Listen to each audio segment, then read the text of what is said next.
Now joining us from the Pakistani capital is political analyst Javed Rana. Javed, welcome to the program.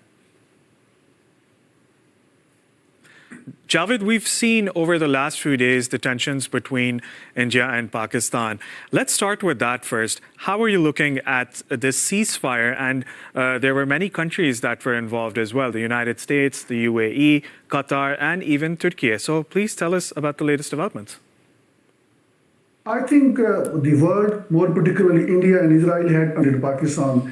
They thought that Pakistan is just using it's a nuclear weapon as a blackmail, and it doesn't have the conventional parity with India.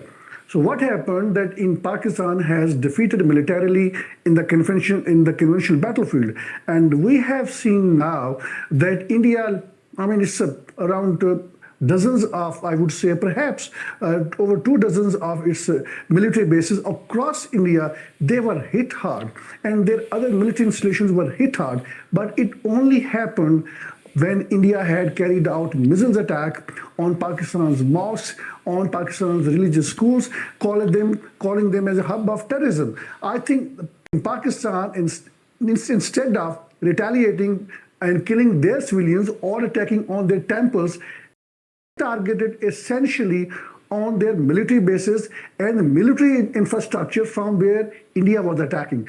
That is something India was not expecting. They were thinking that after missiles attack, Pakistan would retaliate at the line of control. It's a de facto border between two parts of disputed Kashmir region, and then it will end the matter. India had raised a white flag. But what Pakistan did, Pakistan had some kind of an offensive defense, which means that when India was carrying out attacks, it was also carrying out the kind of operation that from within its own territory, it was shooting down Indian fighter jets, which also included so-called premier rifle jets.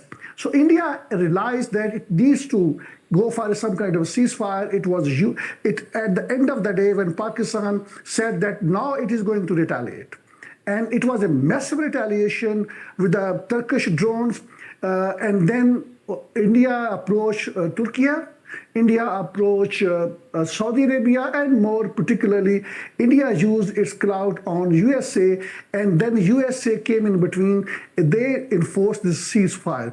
But we should not forget the Americans initially, they sounded that they are least interested in this conflict because the Americans behind the scene were encouraging and betting Indians to carry out attacks. Israel was encouraging Indians to carry out these attacks, but when they saw that India is now being beaten up badly, and India was publicly saying that if Pakistan further does not attack on Pakistan, we are ready to we are ready to cease hostilities. I mean, they were publicly saying it, their spokespersons were publicly saying it, but Pakistan did not stop the retaliation. It only happened when it had a clear edge. And I think that has changed the dynamics, the political dynamics, the military dynamics in the country, and also in the region and across the Western capital. Now there is a reassessment of Pakistan. The country whose economy was so bad, and everybody thought that Pakistan would not be able to sustain Indian military aggression. But now I think there is a reassessment. Americans are quite upset because India was its ally, and they thought that its ally would be able to contain China, but it failed even before a country which is 5 times smaller than its territory. And I think qualitatively, Pakistan has beaten up India, and that is a kind of a situation in Pakistan where everybody is jubilant. Javed, over the past few hours, we've seen this statement from the PKK terror group that it will dissolve itself. Now, Pakistan and Turkey both have fought terrorism over the last few decades. How are you looking at this statement by the PKK terror group, and how will this benefit the region? I think we have to see a broader picture. The broader picture is that there is an alliance between Israel and India. And then there is also an undeclared alliance between Turkey, Pakistan, and China. And the military technology, the high-end technology of Turkey in form of in form of its drones, in form of many of its other weapons, because Turkey and Pakistan have a very great cooperation in the defense industry. And then similarly fashion, China and Pakistan have their cooperation, and China has been exporting its high-tech technology to Pakistan. I think it was a kind of a battle whereby China, Turkey, Pakistan on one side, India, Israel, and the USA on the another side. I think that is a bigger picture. Now, in that context, now Turkey has beaten up PKK terrorists. They are also known as YPJ in Syria and with other nomenclature. And Turkey had that success because it has a new government in Syria. And Turkey had played a key role last year by bringing down Assad government. I think that was the key reason that now we have seen that Turkey has basically isolated these PKK terrorist groups all over the region. It's in Iraq, it's in Syria, and it's in Turkey itself. It is a group which is responsible for killing 40,000 people. I think this is a historical day for the Turkey.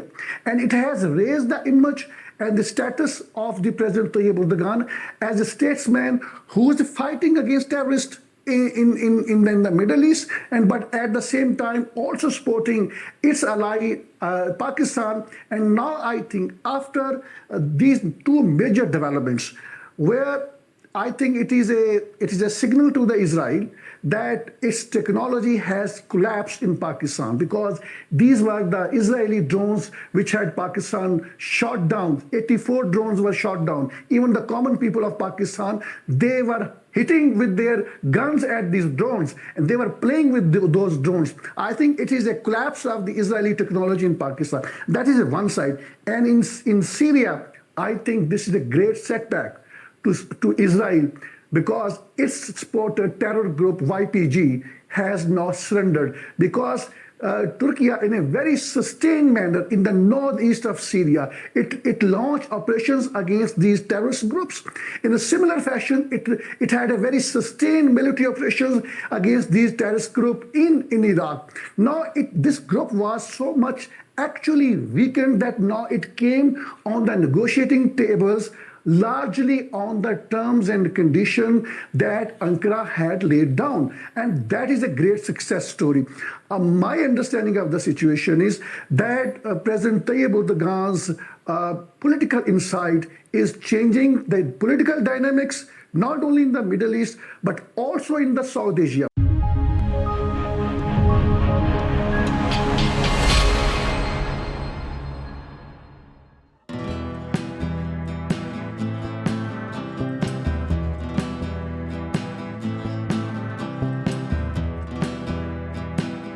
The growing tide of anti-Israel sentiments.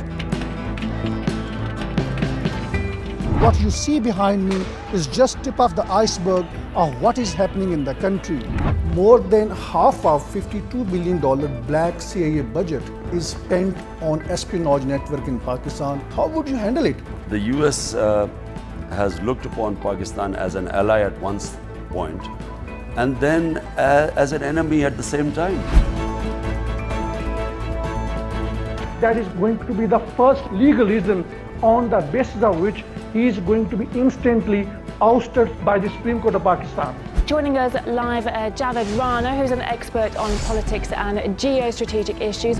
In the world politics, which is not being driven by any moral principle, it is being driven by the hard geostrategic realities. In a broader picture, more countries would aspire to have nuclear weapons.